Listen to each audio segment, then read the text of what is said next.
Today, though, we'll get to around 2 degrees. We're actually sitting at around 2 degrees right now, dealing with some wind. We'll eventually see some sunshine tomorrow, or today rather, but lots of sunshine on the way for Friday as we work to a high of 0. Wishing you a great Wednesday morning. Matt Lee joins us here, and Kingston's hot housing market is rolling on by evidence of October stats. Yeah, so October stats look good. I think when you start to read it, it seems like it's kind of leveling off a little bit. I mean, it had to have, though. It had to, and we talked about that earlier in the year. We see these high numbers, and they're still quite high, but I mean, you see kind of exorbitant amount of sales that happen. The prices are going really high in regards to medians in the middle of summer, and we say, okay, when we see the end of the year, let's look at what it is when you start to level off. So I mean, then we can see exactly what's happening. We're starting to see it. It's looking good. Okay, break it down for us here. We have some stats to put up. Okay, so we are looking at, current active, the 1584, we're actually down 22% in listings, which is a supply and demand thing. I mean, we had 1,900, almost 2,000 last year in October, so that's what we run into. Total listed in October was 606. So these are new listings then? Or are these existing listings? Those are new listings as the 606. The number of sales that happened in October was 323. So 53% of the listings that came on sold in that month. So that basically you're kind of adding to the pile, but then 53% of the actual new listings, if you did that on percentage, sold. That number seems a little high. Well, 53%, I mean, yeah, we're going to see that. I mean, we're still having this push. We're seeing all these people that are out there looking, but we've talked about where they're saying they're not jumping at everything, and we're going to see those in those next stats. They're waiting for the good things to come on in the right prices. We're going to see that throughout the numbers and how things are expiring and how things are staying on the market and what's actually happening. Because there was a brief time there here in Kingston where people were jumping on stuff. Yeah, and we do get multiple offers and we do get certain things on certain properties. It doesn't happen on everything. You're not going to say, okay, I'm going to list my property for $100,000 more and people are going to dive at it. It's something that I think personally, it's got to be in the market.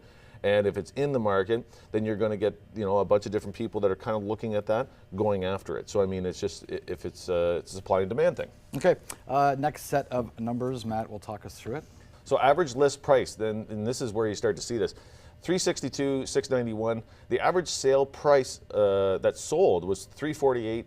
261, which means that it was 96% of the asking price was the average. So that means there was still negotiation happening, and it was 45 days on the market.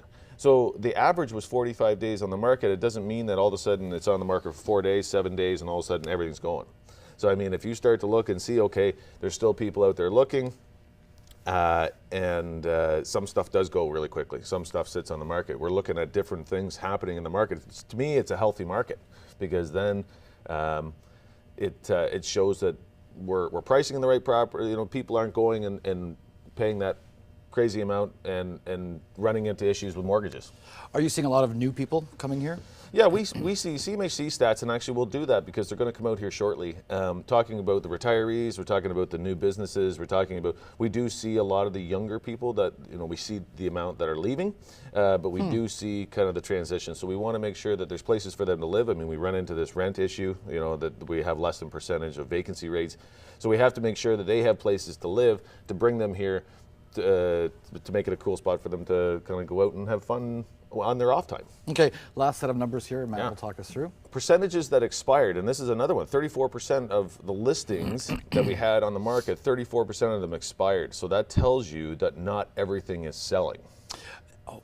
So that means that they've gone through their listing contract of let's say it's 3 months, 4 months, 5 months, different people do different things. Are these fixer-uppers or what are these? It could be anything. It could just be in different markets that basically shows them that they're they just maybe priced it too high. Maybe and usually it does come down to price, in my opinion. And the average price of unsold was $431,000, close to $432,000. Yeah, so I mean, basically it shows you that even though it's basically right in that market, it's not saying that the average price that didn't sell was $800,000-900,000, and that it's okay, maybe that market's getting hurt right now. Maybe we're not seeing that many sales. That is right in the actual markets that we're seeing. So that tells you that if those are the ones that are expiring, and it's stuff that's lower and stuff that's higher, and that's the average. That means that you have to be in, you have to make sure the house looks right and that it's being priced properly. Well, if you have any questions to ask Matt, we'll show you how, but I just want to ask you first of all, what's your cologne? You smell good, Matt. Oh, thanks.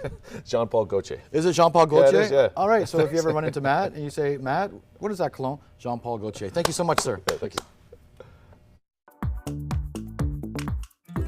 Real Estate Tips, brought to you by Matt Lee of Royal LePage.